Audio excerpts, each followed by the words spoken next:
Greeting everyone, I'm Lourdes Sorto. I'm one of the authors of the story of thermal and light impact of the use of translucent glass railing on terraces of residential buildings that I today will talk about. Why study this?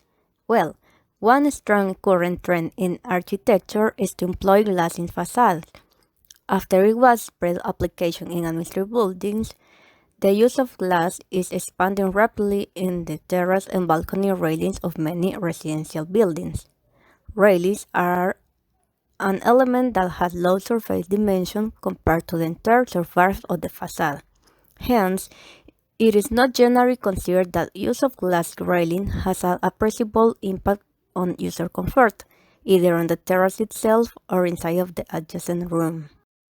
To identify the thermal and light impact of the use of glass railings, a primary set of light and temperature measurement was carried out in a dwelling in a multi-story apartment building in Sant Cugat del Vallès in Catalonia, Spain, which had a terrace facing south and another north, as you can see here, and glass railings facing north, south, east, and west.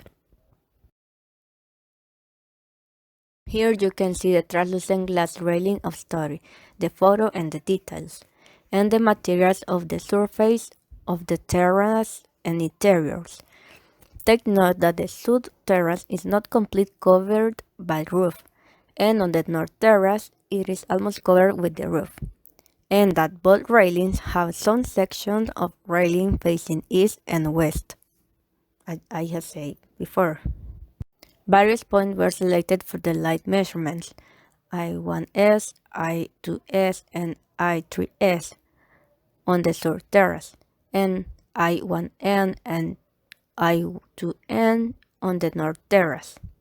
To make the comparisons between the values clearer, time evolution graphs of illuminance and luminance were superimposed with the radiation evolution bars on yellow of meteorological data, as you can see in this example.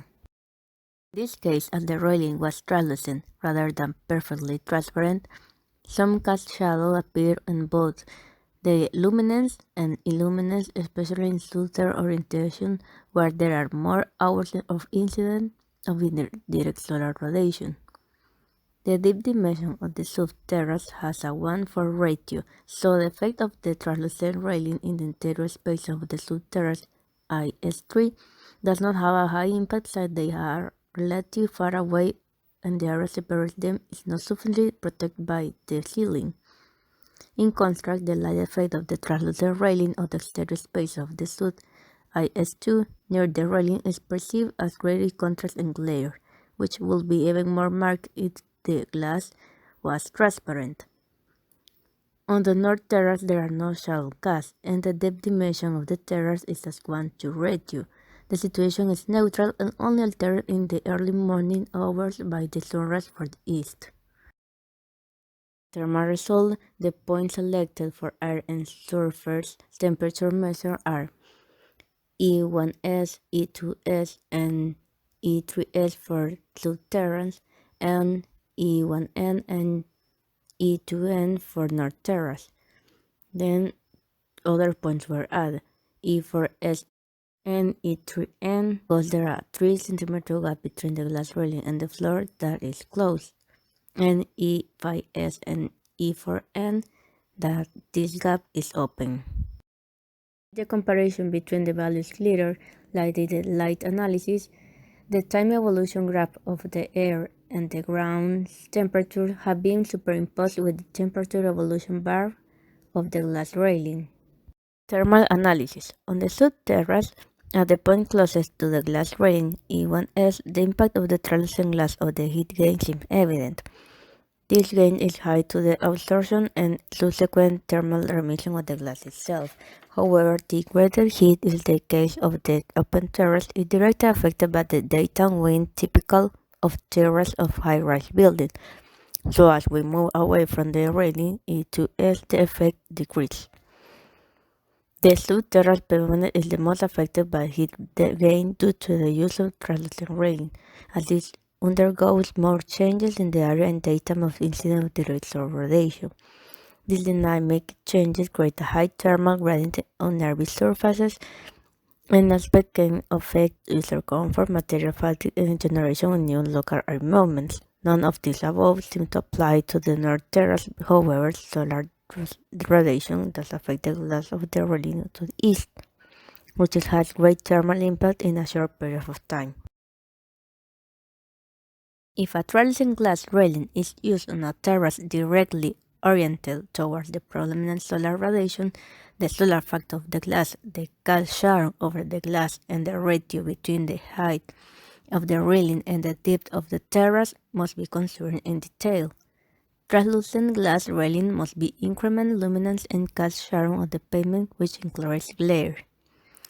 It is important to avoid confined spaces near the railing protected from wind because the temperature increases if there is not enough ventilation.